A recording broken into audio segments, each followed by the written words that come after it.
Welcome to அறிவு 360 channel. திணை. திணை என்றால் பிரிவு அல்லது ஒழுக்கம். திணை இரண்டு வகைப்படும். உயர்திணை, அஃறிணை. உயர்திணை யார் என்ற கேள்விக்கு விடையாக வரும் பெயர் உயர்திணை. பகுத்தறிவு கொண்ட மக்கள், தேவர், நரகர் ஆகியோரை குறிக்கும். அஃறிணை. அஃறிணை அல் கூட்டல் திணை. உயர்திணை அல்லாத ஆறறிவுக்கும் குறைவான உயிரினங்கள் மற்றும் உயிரற்ற பொருள்களை குறிக்கும். விலங்குகள், செடிகள், பொருள்கள். பால். பால் என்றால் தன்மை அல்லது பகுப்பு. திணையின் உட்பிரிவு பால். பால் ஐந்து வகைப்படும். ஆண்பால், பெண்பால், பலர்பால், ஒன்றன்பால், பலவின்பால். ஆண்பால், பெண்பால், பலர்பால். உயர்திணை. ஆண்பால் மானவன், கர்ணன், அப்பா, மகாதேவன். பெண்பால் கயல்விழி, அம்மா, தங்கை, மாணவி.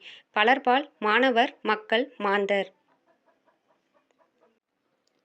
ஒன்றன்பால், பலவின்பால், அஃறிணை. ஒன்றன்பால் ஓர் அஃறிணை பொருளை குறிப்பது. மரம், பூ, குதிரை, குயில்.